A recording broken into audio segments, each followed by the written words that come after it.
Would you please welcome Kate Miller-Heidke?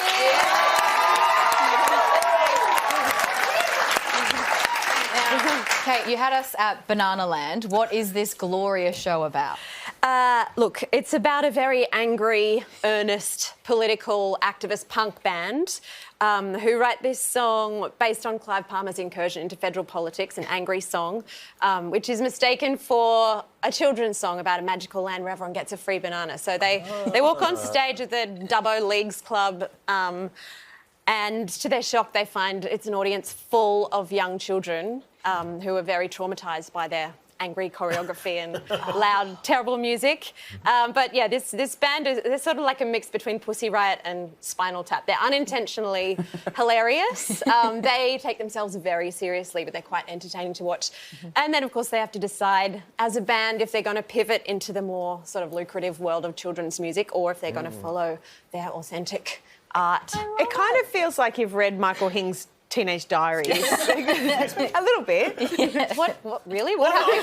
No. I think Susie's just implying the fact that I obviously wanted to be an artist and now, that didn't work out. And those piano lessons were wasted, Mum and Dad. I mean a BS artist. But Wiki Wawas, that's what the band's called? Yes. Now, is that by any chance, was that inspired by possibly some other bands that perform for children? Yes, the spark for the story was originally planted when, as new parents, my partner who wrote the script and I found ourselves subjected to a lot of Wiggles and other children's entertainment. And you find yourself, after watching like 200 hours of Big Red Car, trying to see behind their eyes, trying to like figure out what's truly going on there. What sort of like shenanigans, how rock and roll is it behind the scenes? I don't know. When I was growing up, there were all these salacious rumours, lies about the Wiggles. But I always found it really interesting. And even like, in Coles, seeing the headlines about Lockie and Emma Wiggle. Oh, yes. And then you're watching the Wiggles going, where's that micro expression of heartache? Why did you hate it so well? What's hidden under that skivvy? What are they I know, but they never crack. The veneer never cracks. But in this show, you get to peer behind that curtain. And it's very, very funny, full of music and full of heart. At the heart of the story is this beautiful relationship between sisters, and it's full of music and it's been so joyful. So let's talk a bit about the music. Obviously, you've worked in musical theatre before, but when you're writing musical theatre, how does it differ from writing, pop songs or songs that you play on the radio? It's a different process. I think for me, it can be a bit more fun and playful because I don't have to wear my own heart on my sleeve. As a songwriter, I guess my method is to excavate my trauma or all my ugly, disgusting bits that I don't want people to see and bring them out into the light. That just seems to create the best and most enduring songs. But with the musical, I get to sort of step into someone else and inhabit somebody else's brain for a bit. And it can be... Excavate their trauma. Well, exactly. It's so liberating. I'm always interested with this because I think we've got kids about the same age and you'll be so influenced by your Spotify, I think, algorithms, because when you've got a kid, it's like 80% is their songs just getting cranked out.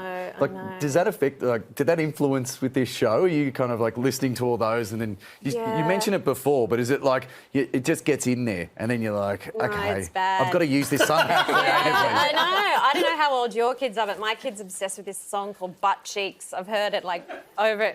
If you know, you know. Don't look it up. But he's destroyed my algorithm. I know there was that thing, I guess, as an artist judging children's entertainment, and on one side there's like the Rainbow Connection and Inchworm, all of this stuff that still moves me now. And then on the other side, there's Baby Shark, So it's like, as an artist, how do you get there? How do you get to Baby Shark? Kate Miller-Heidke, I have to admit, I'm obsessed with your kid. There is a video on the internet of your child that is so funny that I put it on my Facebook page so that it will come up every year. Oh. I'm wondering if the Wiki Wawas would want a bit of this action.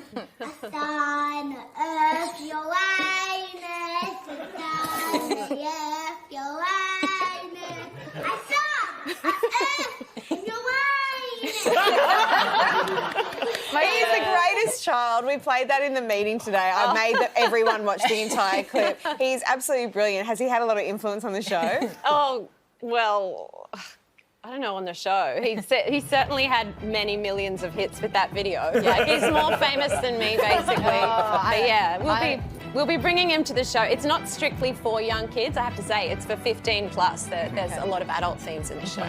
I love, though, that you were singing every word and you knew the choreo there. You're right. You can also find out about Kate's 28-date tour, which you've just announced today as well, coming to all the regional towns around Australia. So that is on our website, as well as all the information about Banana Land. Please thank Miss Kate Miller-Heidke.